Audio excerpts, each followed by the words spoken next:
शुरू करते हैं।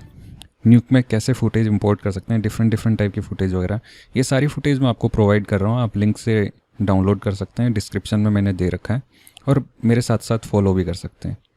तो जो फुटेज इंपोर्ट करने के न्यूक में बेसिक तरीके हैं, वो 4 टाइप से हम फुटेज को इंपोर्ट कर सकते हैं।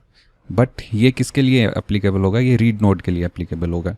जिससे मैंने वहाँ पे बताया है स्लाइड में कि रीड नोड जो मतलब ऊपर के जितने भी जो सारे फुटेज है वो रीड नोड के थ्रू ही इंपोर्ट होते हैं। तो रीड नोड, तो हम रीड नोड को कैसे ला सकते हैं यहाँ पे? तो हमारे पास 4 मेथड्स है रीड नोड लाने के। पहला, सबसे पहले आप यहाँ पे जाओगे, ये जो आपको आइकन दिख रहा है, इमेज जो होता है आइकन, ये इस पर क्लिक करोगे और यहाँ पे ये रीड पे क्लिक करोगे। इसका साइड में शॉर्टकट भी दे रखा है, आर होता है इसका। तो मैंने रीड पे क्लिक किया तो ये क्या होगा, ये एक अलग से विंडो ओपन करेगा। अब ये विंडो क्या है? ये जो विंडो है ये है अपना नेविगेशन कंट्रोल, जिससे हम हमारी जहाँ फुटेज होती है वहाँ हम डायरेक्टरी को, जो डायरेक्टरी होती है उसको लोकेट करना होता है, ठीक है। और फिर ये जो सेकंड है, ये हमारे पास है पाथ नेम फील्ड, जो मतलब हमारे डायरेक्टरी का पाथ होता है वो यहाँ पे शो होता है, ठीक है, फुटेज या डायरेक्टरी जो भी होता है। और थर्ड ये जो है, ये हमारे पास है फ़िल्टर मेन्यू। तो यहाँ पे ये फ़िल्टर होते हैं। तो मैं इसको पहले एक्सप्लेन कर देता हूँ, और बाकी मैं जो 3 अलग से मेथड है वो सेम रिपीट होगा, तो मैं उनको बाद में डिस्कस कर लेता हूँ। तो पहले मैं यहाँ पे ये एक्सप्लेन कर देता हूँ। यहाँ पे इसमें क्या क्या चीज़ें, ये जैसे एक नया फोल्डर क्रिएट करना, ये बैक जाना वगैरह, ये सब तो नॉर्मल है, ये जो कंप्यूटर यूज़ करता है उसके लिए बहुत नॉर्मल है। यहाँ पर ये जो डायरेक्टरी है, ठीक है, तो मैं अपने पहले डायरेक्टरी पे जाता हूँ। तो मैंने जहाँ पे मेरी फुटेज है मैं वहाँ पे जा रहा हूँ, ठीक है। मैंने बताया था ना कि नेविगेट करना हमें, ये इंपोर्ट फुटेज, ये मेरी डायरेक्टरी है। अब यहाँ पे मैं चला गया। अब क्या होगा कि कई बार होता है कि हमें फुटेज जो होती है वो अलग अलग जगह से लेनी होती है, तो हमें बार बार है ना चेंज करना पड़ता है, बार बार सर्च करना पड़ता है या बार बार नेविगेट करना पड़ता है उस लोकेशन को वहाँ तक पहुँचने के लिए। तो इसके लिए सबसे बेस्ट तरीका है, ये जो जिस डायरेक्टरी में मैं गया हूँ, ये कहाँ पे है, see user next grid pictures import footage, ठीक है। तो यहाँ पे इंपोर्ट फुटेज, इसको मैं क्या करता हूँ, बुक मार्क कर देता हूँ। तो बुक मार्क करने पे ये फोल्डर जो है यहाँ पे एक शॉर्टकट की फॉर्म में अवेलेबल होगा, तो मैं जब चाहे यूज कर सकता हूँ। तो बुक मार्क करने के लिए, इस फोल्डर को बुक मार्क करने के लिए यहाँ पे एक प्लस का साइन है, आप देखोगे, add a favourite for the current directory. आप इस पर प्लस करोगे तो ये आपके फेवरेट में इंक्लूड हो जाएगा, मतलब एक तरह से बुक मार्क हो जाएगा। आप इसको एडिट कर सकते हो, इसका नाम वगैरह करना हो, तो मैं जैसे पहले ये बुक मार्क ऐड करता हूँ, ठीक है। ये इंपोर्ट फुटेज है इसका, ये फोल्डर का लोकेशन है और इमेज ब्राउज़र है। मैं इसको ओके कर देता हूँ। तो देखो ये यहाँ पे बुक मार्क बन गया हमारा इंपोर्ट फुटेज का, ठीक है। इसको मैं इसका नेम एडिट कर सकता हूँ, ठीक है। आप इसको सेलेक्ट करके एडिट करोगे तो यहाँ पे इसका नेम एडिट कर सकते हो। आप इसको वापस डिलीट भी कर सकते हो। तो मैंने डिलीट भी कर दिया, तो मैं वापस फिर से बुक मार्क कर लेता हूँ, क्योंकि मुझे बार बार यहाँ जाना होगा, तो इसलिए मैंने यहाँ पे इसको बुक मार्क करके छोड़ दिया। तो अब आपको क्या होगा, बार बार जब भी कोई फुटेज वगैरह होगा तो आपको जितने डिफरेंट फोल्डर है उनको बुक मार्क कर लो, तो आपको पूरा नेविगेट नहीं करना होगा, आप डायरेक्ट वहाँ पे यूज कर सकते हो, ठीक है। यहाँ से जैसे शॉर्टकट पे, जैसे मैं अभी यहाँ पे होम पे चला गया, अब मेरे को नेविगेट नहीं करना है, तो मैं डायरेक्ट यहाँ पे इंपोर्ट फुटेज पे क्लिक करूँगा और ये मेरे पास जो डायरेक्टरी में मेरी फुटेज है वहाँ पे मैं सीधा पहुँच जाऊँगा, ठीक है। तो ये हो गया हमारे पास ये मेन्यू कंप्लीट। ये लोकेशन बताता है। ये फ़िल्टर का क्या सीन है? फ़िल्टर का मैं बता देता हूँ कि यहाँ पे ये जो है, ये स्टार, ये जो है ये शो करेगा आपको सारी फुटेज एक्सेप्ट हिडन फाइल। अगर आप ये लोगे तो यहाँ पे मेरे पास कोई हिडन फाइल तो है नहीं, तो यहाँ पे ये स्टार है, तो ये सारी फुटेज शो कर रहा है। सेकंड जो है ये डॉट स्टार, ये क्या करेगा, ये सारी फाइल शो करेगा इंक्लूडिंग हिडन फाइल, इसमें हिडन फाइल भी शो होगी, ठीक है। और थर्ड जो है स्टार स्लैश जो है, ये क्या शो करेगा, ये ओनली डायरेक्टरी शो करेगा, इसमें फाइल को शो नहीं करेगा। तो जैसे मैं इस पर क्लिक करता हूँ तो देखो यहाँ पे इसमें डायरेक्टरी, ये फोल्डर है, ये भी फोल्डर है, तो सिर्फ फोल्डर शो करेगा, बाकी कुछ नहीं शो करेगा, ठीक है। तो ये फ़िल्टर है, तो इसको मैं नन कर देता हूँ, ठीक है। और यहाँ पे ये जो है ये सीक्वेंस है, अगर सीक्वेंस है अवेलेबल तो उसको जैसे होता है मैं आपको यहाँ पे दिखा देता हूँ। अब यहीं पे जाके चेक कर सकते हैं, जैसे मैंने ये रॉ इमेज सीक्वेंस ओपन किया, ठीक है। अभी ये क्या हो रही है, सारी फाइल जो है, जितनी भी फ्रेम्स जो बनी हुई है इसमें सीक्वेंस में, वो सारी अलग अलग दिख रही है, अलग अलग फाइल में दिख रही है। तो मुझे क्या करना है, अगर सीक्वेंस में रखना है, मतलब एक ही फाइल में रखना है, तो मैं इस पर क्लिक करूँगा सीक्वेंस, तो ये क्या होगा, सीक्वेंस पे क्लिक हो जाएगा, मतलब सीक्वेंस में बन जाएगा एक ही सीक्वेंस 0 to 119। ठीक है, अगर आपके पास एक ही फोल्डर में अलग अलग टाइप की सीक्वेंस बनी हुई है तो आप उसको उसके लिए क्या यूज करोगे, स्प्लिट सीक्वेंस। यहाँ पे मेरे पास है नहीं, यहाँ पे मेरे पास एक ही है, तो मैंने इसलिए स्प्लिट का कोई मतलब नहीं है। ठीक है, तो ये सीक्वेंस हो गया, ये स्प्लिट सीक्वेंस हो गया। फिर नेक्स्ट यहाँ पे सबसे इंपॉर्टेंट, मैं वापस बैक चला जाता हूँ या इंपोर्ट फुटेज पे क्लिक करता हूँ। तो सपोज़ मेरे को फ्लैट इमेज इंपोर्ट करना है, जो हमारा सबसे पहला है फ्लैट इमेज, तो मैंने इस पर क्लिक किया। अभी मेरे को ये नहीं पता ये क्या है, कैसा दिखता है वगैरह क्या नहीं, तो इसको देखने के लिए आप क्या यूज करोगे, यहाँ पे ये जो एरो दिखाई दे रहा है आप इस पर क्लिक करोगे तो ये क्या करेगा, प्रीव्यू शो करेगा आपको जो भी फुटेज है। तो जैसे मैंने यहाँ पे ये क्लिक किया तो ये सिंगल फ्रेम का फुटेज है, तो देखो यहाँ पे ये 1 फ्रेम दिखा रहा है और इसकी साइज़ भी दिखा रहा है, तो फ्रेम 1 of 1 और ये इसका प्रीव्यू दिखा रहा है। ठीक है, इमेज सीक्वेंस का भी मैं प्रीव्यू दिखा देता हूँ। जैसे ये इमेज सीक्वेंस है, मैंने ये सेलेक्ट किया, ठीक है, और अब मैं इसको आगे लेके जाता हूँ, ड्रैग करता हूँ, तो ये देखो ये इसका प्रीव्यू दिखाई दे रहा है मेरे को। ठीक है, अगर मेरे को ये वाला नहीं, मैं दूसरे का भी प्रीव्यू दिखा देता हूँ। जैसे ये है,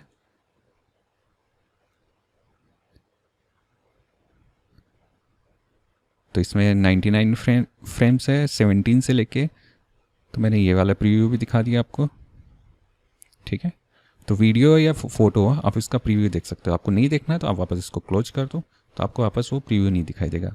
बेटर है आप प्रीव्यू देख लो, आपको पता तो रहेगा आप क्या इंपोर्ट कर रहे हो क्या नहीं, तो आपको ये पता रहेगा। तो मैं वापस इंपोर्ट फुटेज पे क्लिक करता हूँ और मुझे इंपोर्ट करना फ्लैट इमेज, तो ये फ्लैट इमेज है, ये मैं क्या करूँगा, ओपन कर लूँगा। तो ये मेरे पास यहाँ पे फ़ोटो आ गई, फुटेज इंपोर्ट हो गई। अब मैंने पहले ही बताया इसको देखने के तरीके, या तो इस व्यूअर को आप ड्रैग करके कनेक्ट करो, ठीक है, या आपको वैसे नहीं करना तो आप इसको क्लिक करो, इसको सेलेक्ट करो और 1 प्रेस करो। 1 प्रेस करोगे तो क्या हो जाएगा, ये आपको विजिबल होगा। ठीक है, तो ये जैसे एक हो गया तरीका, ये नंबर 1 तरीका हो गया। आप यहाँ पे जाके करो, मैं फिर से इसको डिलीट करता हूँ, सेम फुटेज फिर से इंपोर्ट कर रहा हूँ। अब मैं क्या करूँगा, यहाँ पे राइट क्लिक करूँगा, राइट क्लिक करके यहाँ पे फाइल में जाऊँगा, सॉरी इमेज में जाऊँगा, इमेज में रीड जो नोड है यहाँ पे, ये रीड है, इस पर क्लिक करूँगा, तब भी मेरे पास वही चीज़ आएगी। तो मैंने अगर सपोज़ कहीं पे और ले रखा है, मैंने वापस इंपोर्ट फुटेज पे गया और फ्लैट इमेज सेलेक्ट किया, ये मेरा फ्लैट इमेज दिख रहा है और मैंने यहाँ पे इसको ओपन किया। ठीक है, ये ओपन हो गया। फिर से आप इसको एक काम करो, डिलीट करो, ये सेकेंड तरीका हो गया था। ठीक है, आप राइट क्लिक करके मेन्यू में जाके कर सकते हो। थर्ड है, आप टैब दबाओ। अब टैब में क्या, वो रीड नोड का नाम क्या था, रीड नोड, तो हमने इसमें रीड टाइप किया और ये हमारे पास रीड आ गया। ठीक है, फिर से वापस वही चीज़ आ गई, फिर आप इसको ओपन करोगे, फिर ये आपके पास आ जाएगा। यहाँ पे ये कुछ प्रॉब्लम हो गई, 1 मिनट, रीड, सॉरी मैंने फुटेज सेलेक्ट ही नहीं की थी इसलिए वो नहीं आ रहा था। मैंने फ्लैट इमेज पे क्लिक किया तो ये ओपन हो गया। ठीक है, अब फिर से इसको देख लो। फोर्थ जो है वो हम बार बार देख ही रहे हैं, जब भी आ रहा है रीड नोट तो वहाँ पे साइड में एक शॉर्टकट आ रहा है आर, तो मैं आर प्रेस करूँगा तब भी मेरे पास सेम ही चीज़ आएगी। तो मैंने सपोज आर प्रेस किया, ठीक है, और आर प्रेस करके मैंने वापस वही फ्लैट इमेज सेलेक्ट की और इसको ओपन कर लिया और मैंने इसको 1 प्रेस किया तो ये मेरे इसको देख सकता हूँ। ठीक है, तो ये मेरे पास फुटेज आ गई। और ये 3 हो गए मेथड हमारे पास। पहला क्या था, यहाँ से रीड नोड आप सेलेक्ट करके कर लो, या फिर आप राइट क्लिक करके फुटेज सेलेक्ट कर सकते हैं। तो मैंने राइट क्लिक किया तो ये देखो, यहाँ पे एक चीज़ मैं आपको बता देता हूँ, जो ही मैंने राइट क्लिक किया तो राइट क्लिक करते ही ये क्या हो गया, सीधा ओपन हो गया। तो इसमें होता क्या है, जब आप पहले जो नोड यूज किया अगर आप राइट क्लिक करते हो ना तो वो सेम नोड इमीडिएटली ओपन हो जाएगा, वो फ़र्क नहीं पड़ेगा। अभी जैसे देखो मैं फिर से वापस क्लिक कर रहा हूँ, समझ रहे हो, ये यहाँ पे सीधा ओपन हो जाएगा। लेकिन आप राइट क्लिक करके थोड़ा सा होल्ड करोगे तब आप यहाँ पे कोई दूसरे अगर नोड में जाना है तो आप जा सकते हो इजीली यहाँ पे। ठीक है, तो सेकंड मेथड ये हो गया हमारा। थर्ड हमारे पास कौन सा हो गया था, टैब लगा के, टैब में रीड नोड लिखना है, आपको टाइप करना है। अगेन यहाँ पे वही चीज़ शो होगी जो पहला आपने यूज किया। अगर आपको कुछ नया यूज करना है तो आपको नया टाइप करना पड़ेगा। फिर यहाँ पे क्लिक करोगे तो फिर वापस वही चीज़ आ जाएगी। और फिर फोर्थ जो है वो है आप आर प्रेस करोगे। आर प्रेस करने के बाद आपको डायरेक्ट जो फुटेज इंपोर्ट करनी है वो आप फुटेज इंपोर्ट कर सकते हो। फ्लैट इमेज है तो फ्लैट इमेज मैंने इंपोर्ट कर ली है। तो ये मेरे पास फुटेज आ गई है। तो दोस्तों ये हो गया हमारे पास जो फ्लैट इमेज है वो इंपोर्ट करने का तरीका। अब जैसा कि मैंने यहाँ पे शो कर रखा है कि ये फ्लैट इमेज इंपोर्ट हो गई। अब हम रॉ इमेज इंपोर्ट कर रहे हैं, ठीक है। अब रॉ इमेज में हमारे पास दो टाइप की इमेज होती है, एक ओपन EXR, एक open EXR with multi channel. तो मैं दोनों इंपोर्ट करके दिखा रहा हूँ इनमें क्या डिफरेंस है। तो मैं इसको साइड में कर देता हूँ, एक काम करता हूँ, मैं डिलीट नहीं कर रहा हूँ, मैं इसको इसी में रख रहा हूँ अभी कि ये इमेजेस का है ना सारा। मैं फिर से R प्रेस करूँगा। मैंने R प्रेस किया, फिर से अपने जहाँ पे डायरेक्टरी है जो फुटेज आपने डाउनलोड की है उस वाली डायरेक्टरी में जाओ और यहाँ पे मैंने लिखा हुआ है इसमें ओपन EXR, ठीक है। आप इस ओपन EXR को क्लिक करोगे, सेलेक्ट करोगे, ओपन करोगे और अगर मैं इसको देखता हूँ तो ये जो है ये मेरे पास रॉ फुटेज आ गई, ठीक है। मतलब रॉ इमेज आ गई जो मैंने न्यूक में इंपोर्ट कर ली है। अब यहाँ पे अगर आप देखोगे तो ये मल्टी चैनल नहीं है, मतलब इसमें डिफरेंट पासेज इंक्लूड नहीं है। तो यहाँ पे आप देखोगे, यहाँ पे देख सकते हो आप डायरेक्ट, जैसे RGB हो गया, अल्फ़ा हो गया और RGBA, RGB वगैरह, बस यही है। अदर लेयर्स में बात करूँ तो ये तो इसकी नहीं है, ये अलग से पहले से न्यूक में बाय डिफ़ॉल्ट रहती है हमेशा। तो यहाँ पे मेरे पास कोई अलग से चैनल्स नहीं आ रहे, ठीक है। तो ये रॉ इमेज हो गई। अब अगर मेरे को मल्टी चैनल रॉ इमेज देखनी है तो मैं फिर से R प्रेस करूँगा। मैंने फिर से R प्रेस किया। अब यहाँ पे इस बार मैं मल्टी चैनल EXR इंपोर्ट करूँगा। तो मैंने यहाँ पे क्लिक किया इस पर और मैंने इसको ओपन किया, ठीक है। और मैंने इसको व्यू किया, मतलब प्रेस 1 किया तो मेरे पास ये दिख रहा है। अब यहाँ पे देखो, यहाँ पे आपको डिफरेंट पासेज मिलेंगे। तो वो उनका मतलब क्या है डिफरेंट पासेज। तो मैं यहाँ पे फिर से जाता हूँ, मैंने यहाँ पे गया। अब यहाँ पे देखिए RGB है, RGBA है, अल्फ़ा है, ये तीनों पहले भी थे। लेकिन अब देखो, अब कुछ नई चीज़ें आ गई है। डेप्थ आ गई है, diffuse filter, global illumination, reflection filter, refraction filter, सब सरफेस स्कैटरिंग, स्पेकुलर, ये सारे पासेज जब मैंने CG सीन को रेंडर किया था तब मैंने ये पासेज भी इसके साथ इंक्लूड किए थे। तो ये पासेज आ गए। तो ये मल्टी चैनल EXR होती है जो कि रॉ इमेज होती है जिसमें पासेज होते हैं। अब जैसे मैंने यहाँ पे डेप्थ पे क्लिक किया तो इसमें मैंने डेप्थ नहीं ले रखी है, तो इसमें डेप्थ का नहीं आया। मैं सपोज डिफ्यूज़ फ़िल्टर लेता हूँ तो यहाँ पे मेरे पास जो भी सीन में डिफ्यूज़न था वो सारा शो हो रहा है, ठीक है। फिर मैं नेक्स्ट यहाँ पे ग्लोबल इल्यूमिनेशन लेता हूँ। तो ये जिसको भी थोड़ा बहुत CG का आइडिया या 3D का आइडिया है तो उसको आइडिया होगा कि ये ग्लोबल इल्यूमिनेशन वगैरह। बाकी हम लोग डिस्कस करेंगे जब हम स्टडी करेंगे तब पूरा डिस्कस करेंगे। यहाँ पे वी रे रिफ्लेक्शन, जहाँ जहाँ से लाइट रिफ्लेक्ट हो रही है वो पार्ट शो हो रहा है ओनली, ठीक है। अब ये रॉ एडिटिंग के लिए होता है तो मैंने इसलिए यहाँ पे ये रिफ्लेक्शन फ़िल्टर और ये रिफ्लेक्शन लिया हुआ है। अदरवाइज नॉर्मल रिफ्लेक्शन भी ले सकते हो। फिर ऐसे ही रिफ्रैक्शन, कहाँ से रिफ्रैक्शन हो रहा है तो देखो विंडोज़ के थ्रू वगैरह रिफ्रैक्शन हो रहा है, जहाँ जहाँ से रिफ्रैक्शन हो रहा है वो दिखा दिया। सब सरफेस स्कैटरिंग यहाँ पे नहीं है। स्पेकुलर, यहाँ पे स्पेकुलरिटी आप देख सकते हो। तो ये सारे अलग अलग पासेज शो हो रहे हैं। इन पासेज को हम अलग अलग से एडिट भी करेंगे आगे जाके। क्या बेनिफिट होता है इसका, अभी जैसे मैं देखूँ ये जो नॉर्मल हमारे पास EXR है इसमें देखो कोई पासेज नहीं है, ठीक है। ये मल्टी चैनल नहीं है, सिंगल चैनल है, तो इसमें कुछ भी नहीं है।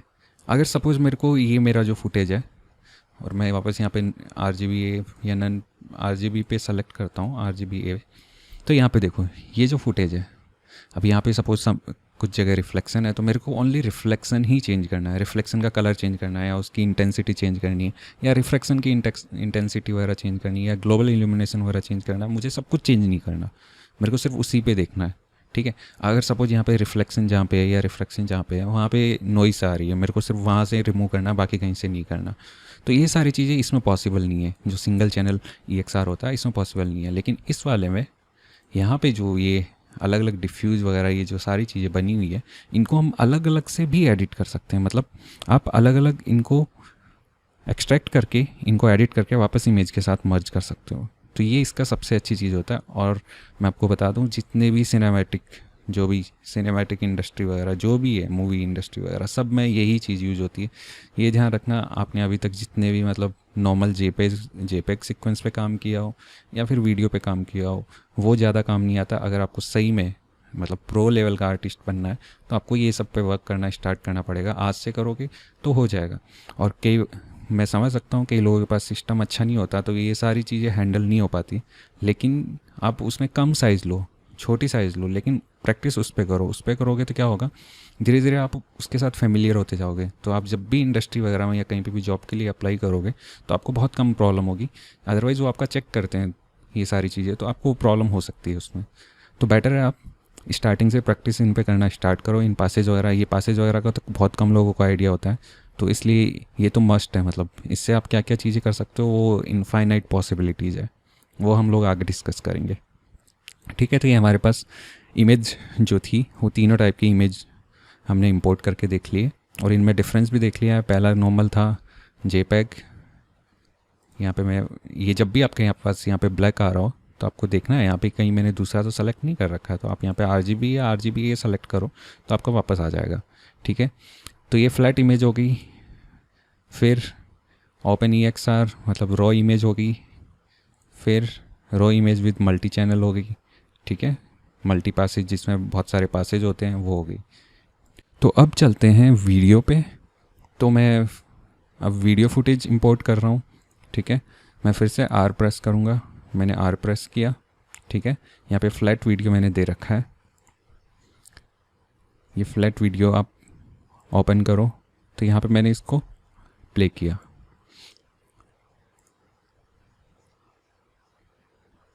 ये गैलेक्सी का शॉट है।